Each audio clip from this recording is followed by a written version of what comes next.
now listening to Vigilantes Radio, presented by the Only One Media Group. This is the people's choice for quality interviews, celebrities, and special guests. Hosted by Demetrius Dinny Reynolds. Call in to join the mix at 701-801-9813. For the complete archive of episodes, visit onlyonemediagroup.com and be sure to like us on Facebook at Vigilantes Radio. We welcome all. Enjoy the show. Ladies and gentlemen, please welcome your host, Demetrius Houdini Black Reynolds. Enjoy the show. Hey, what's going on, guys? Welcome to another incredible episode of Vigilantes Radio Live right here on iHeartRadio.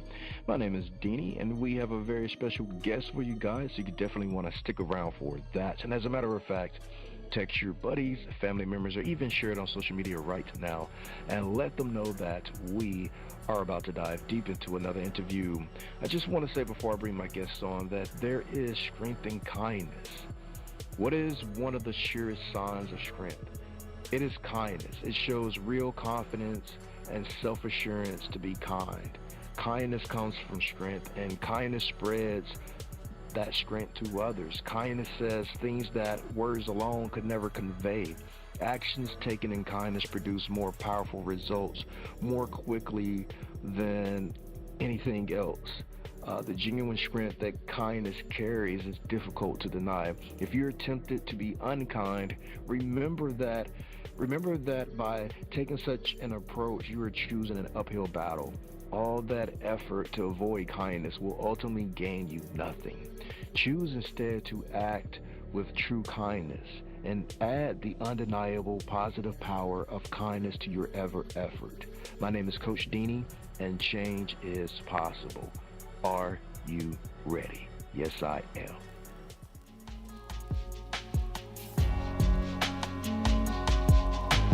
Are you ready? Are you ready?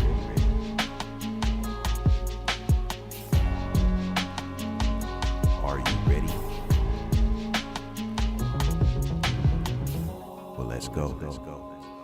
All right. Again, welcome to the show. You're listening to VRL. That's Vigilantes Radio Live right here on iHeartRadio. And my name is Deanie. Our interviews are designed to go beyond the music, news, books, art, acting, films, technology, education, entrepreneurship, entertainment, spirituality, and sometimes even past that thing that we call the ego. Our interviews are designed to go behind the scenes and into the minds of these incredible human beings. You know, the ones who are out there giving it their all for me, for you, and for the world. Well, ladies and gentlemen, our guest today is a true voyager of the human spirit. With the passport stamped by over 70 countries, a soul shaped by a Peace Corps mission, and a heart poured into poetry, Burnore is the kind of storyteller you want to follow off the map. From academic halls to mountain peaks and global boardrooms, his life has been one of curious courage and heartfelt legacy. Now sharing his journey in No Flight Plan, please join me in saying welcome, friend, to Paul Burnore.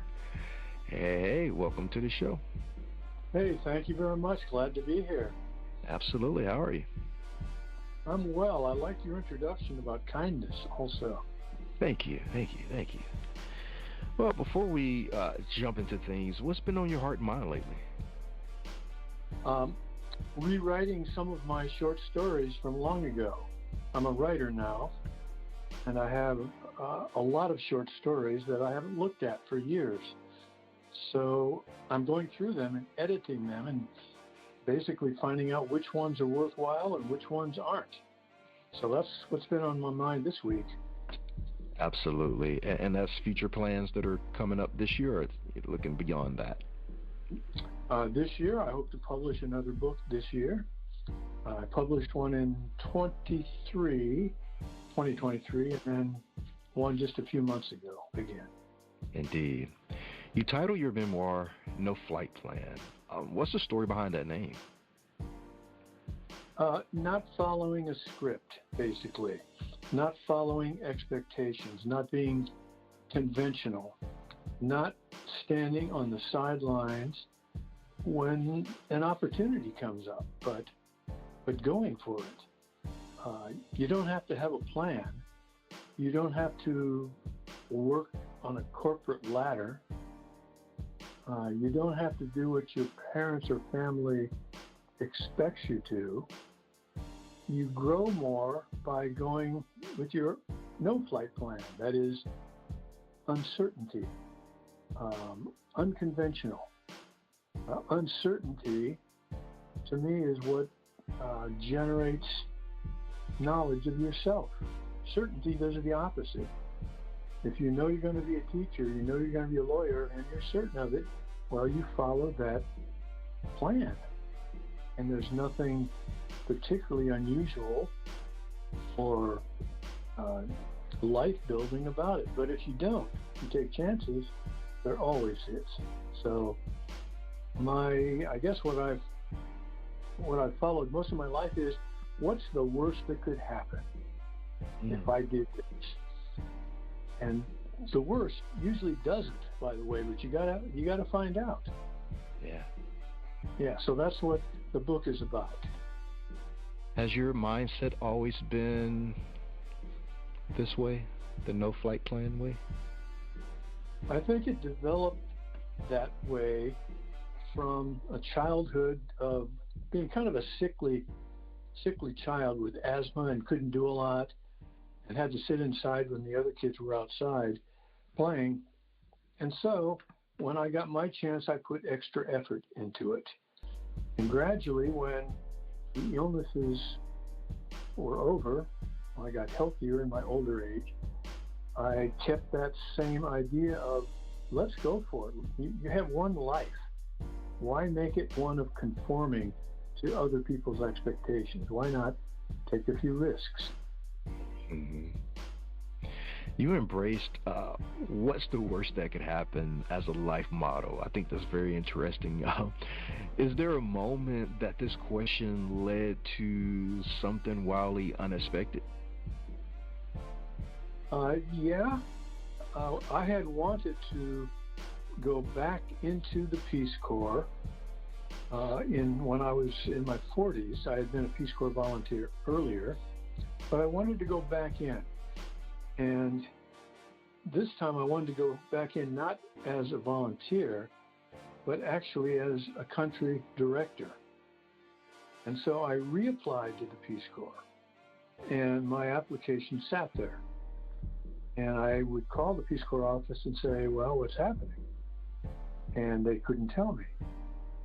So I found out that the director of the Peace Corps at that time, Elaine Chao, who's now married to Mitch McConnell, by the way, was going to the Peace Corps, Returned Peace Corps Volunteer Conference in Fayetteville, Arkansas. And so I found her flights, and I met her accidentally on purpose in the Memphis airport where she was connecting. And we hit it off and we talked. And by the end of that encounter, she said, call and tell them that I would like you to come in for interviews. So that was like, what's the worst that could happen? Kind of pushing my way in, since nothing was happening elsewhere. And it worked. And I did get the offer, and I did get the job. Nice. So your book covers both external and internal landscapes. How did solitude help you find new layers within yourself? Well, I'm an introvert, first of all, so I kind of am attracted to solitude. Many of my hobbies are solitary ones, like long-distance running or writing poetry. But I think the value is it takes stillness. It takes being by yourself and shutting out the noise of life to really sit and be by yourself to explore deeper. And that really coincides nicely with taking risks. Because when you take risks, you tend to examine your motives and your actions and the outcome more than just going through life normally. You sit in solitude and think about it. And being a writer, I use words. And so the words come out, as in the example of the death of my son. The words come out and hit the page, and you go back the next day and say, well, that's what I felt, or that's what I think I felt, but that's not quite right. So you explore other words, and you refine it. And over time, you refine it into exactly what your purpose was, what you intended. And that takes solitude. It takes conversing with yourself, as it were. So that's been what I have done with my poetry books, and then this new book, No Flight Plan. All right. You mentioned Peace Corps a few times tonight. Was your first assignment in Thailand? Yeah, I was a Peace Corps volunteer in Thailand in the early days of the Peace Corps. Okay. And I absolutely loved it because my family was poor, we never traveled, and the idea of going overseas somewhere was just phenomenal to me. And so when I actually went, it just changed my life.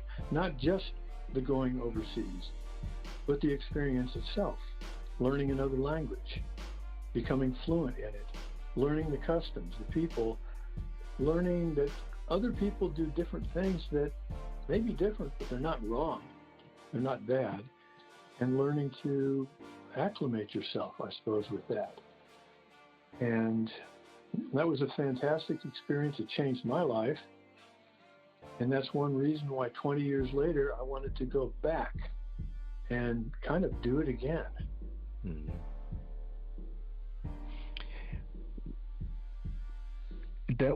I'm sure that was quite an experience for a young Paul. What surprised you the most about yourself with integrating into a new culture? I guess what surprised me the most was the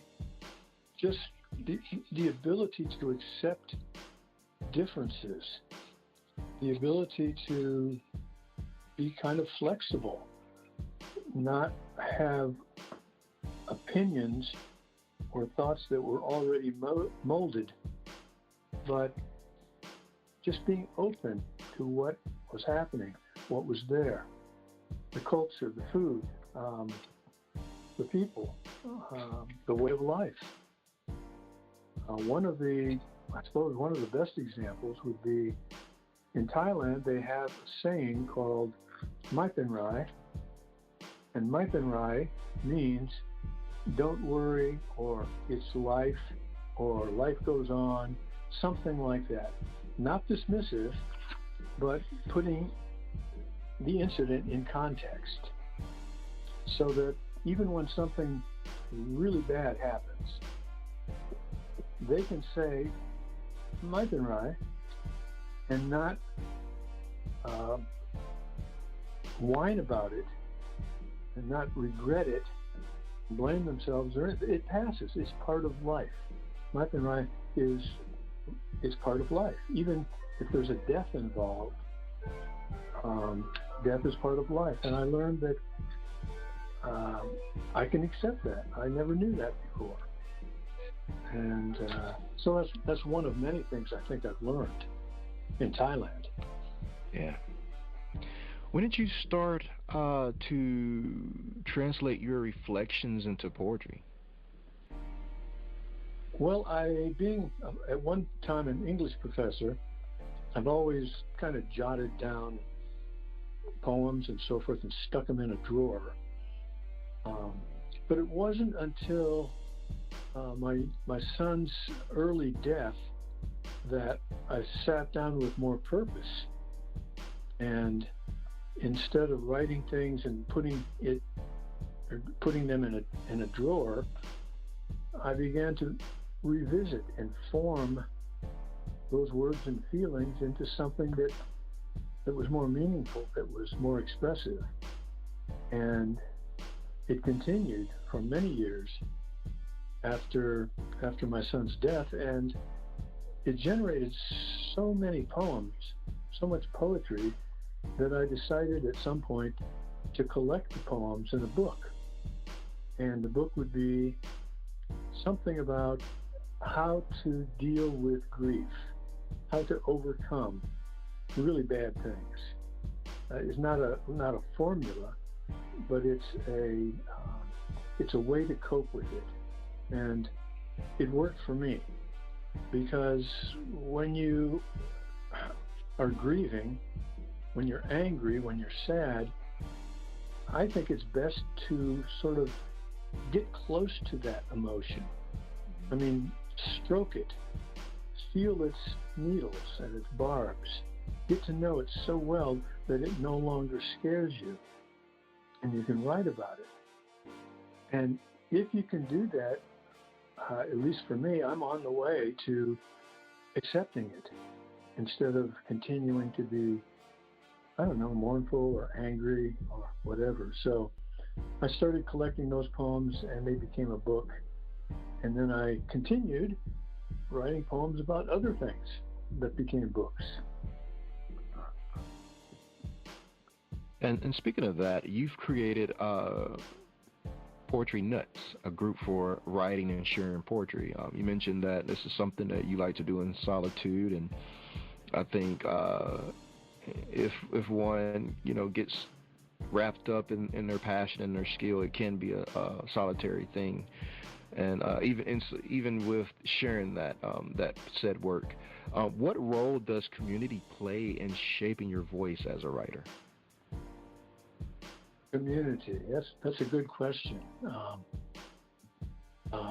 I think most writers form their identity outside of community. They form it within themselves in their solitude. But ultimately, society is in play also. And what you mentioned about Poetry Nuts, it's a group I started in St. Pete, Florida, for people kind of like me. That is, they write things down, they write some poems, they're unsure of themselves, they're not convinced it's any good, they have no audience, and they've not gotten a lot of feedback. So Poetry Nuts was bring your poem to the group, read your poem, and the group will discuss it. And it will be totally in the open, and it's okay. And what you were hesitant about at the beginning, suddenly it's okay. You feel good about it. And so my goal there was to, I don't know, attract people who like to do something like writing poetry in solitude.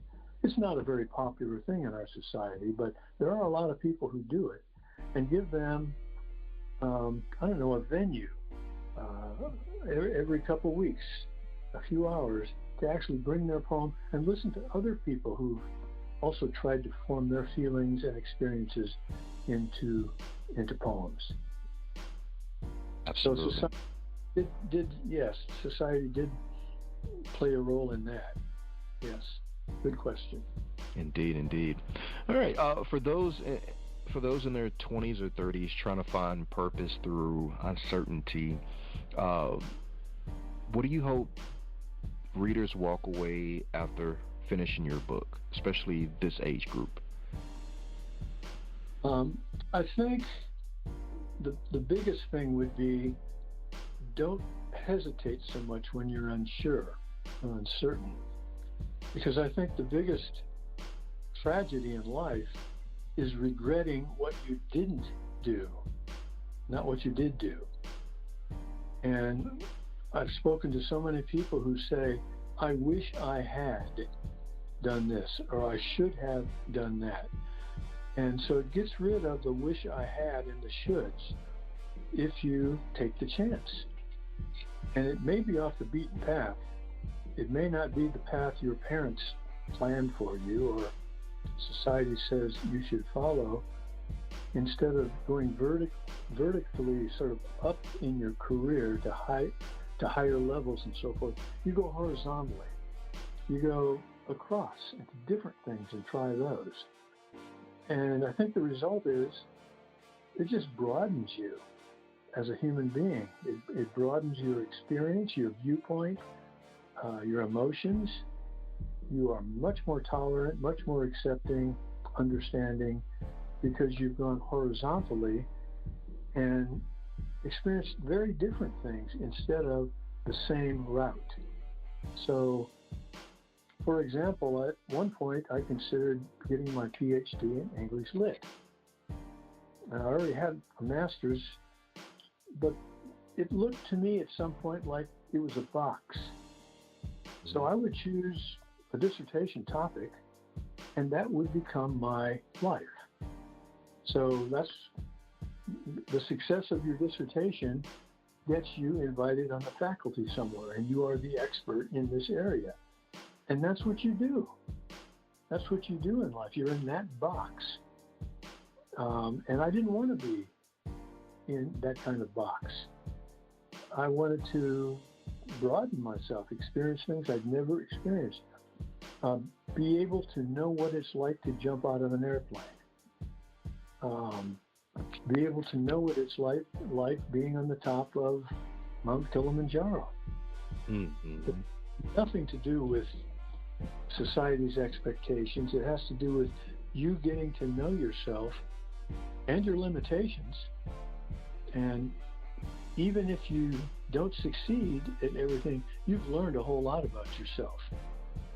You've learned that, okay, this isn't my cup of tea, but I gave it a try, and you move on.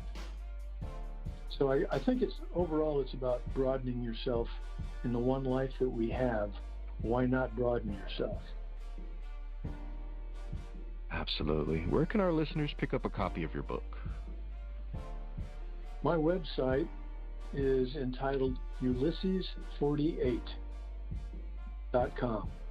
Ulysses48, and on that website will be my poetry books and No Flight Plan, which is the memoir I have just written and published, and which I never intended to write.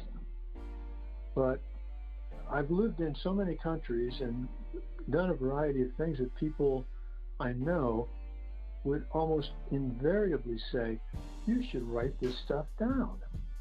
I mean, this is pretty interesting. And so I decided I would write it down.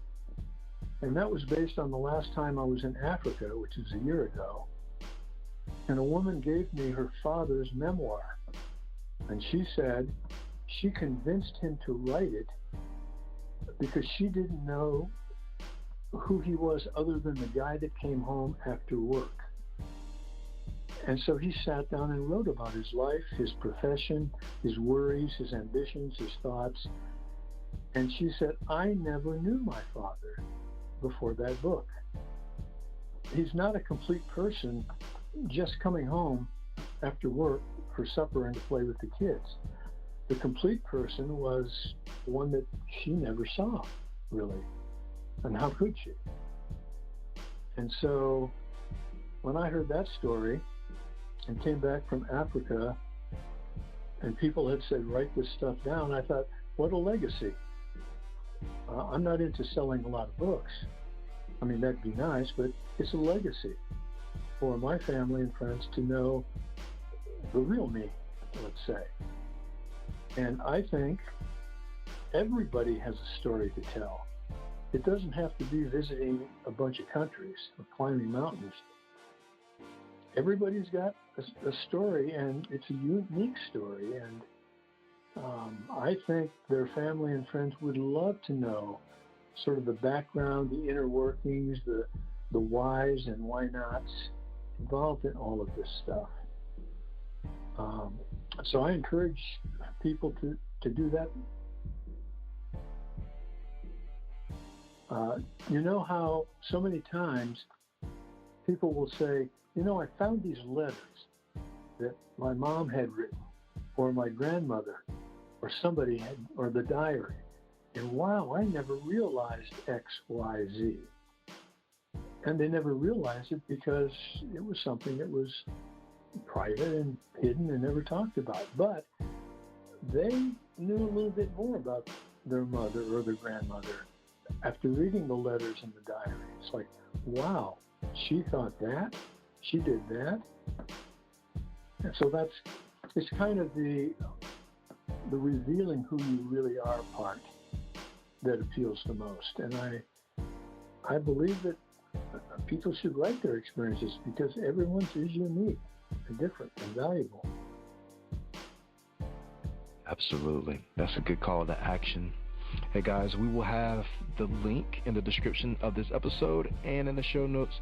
So all you guys have to do is click the link to purchase No Flight Plan. What an incredible flight we've taken with Paul today, from his Peace Corps roots in Thailand to his poetic reflections on grief, love, and legacy. We learn how embracing risk can lead to reward, how writing can transform travel into truth, and how leadership can show up even in the most unfamiliar places. Paul, thank you so much for sharing your journey with such openness and grace. And to our listeners, be sure to grab a No Flight Plan. Check out his other poetry collections on Amazon. Subscribe to Paul's updates and follow along at Vigilantes Radio. Leave a review, rate the show, and if you love this episode, show some support by sharing. Until next time, keep rising. Thank you so much, Paul. We enjoyed you. Thank you for having me. You're welcome. Take care and have a great evening. You also. Thank you. Bye. Bye-bye. Peace to all. My name is Deanie, and I am the host of Vigilantes Radio Live. I think that we are beyond just asking cool questions and getting cool responses. I think that we are here as creatives to provide an example that you can do things different outside of expectations, because some of us simply were not born into the club, but there is perhaps a door, window, or back gate that we can leave a clue for you to get into. Life is short, but there are plenty of moments to try and get it right. Pursuing your dreams and learning from mistakes may be tough, but regret is tougher. To book your interview, email us at vradio@onlyonemediagroup.com. That's a V as in victorious. Or visit onlyonemediagroup.com. I'm counting on you. Heaven, we all are counting on you to step into your purpose and your passion. You are listening to Vigilantes Radio Live on iHeartRadio, providing you with an opportunity to dive deeper.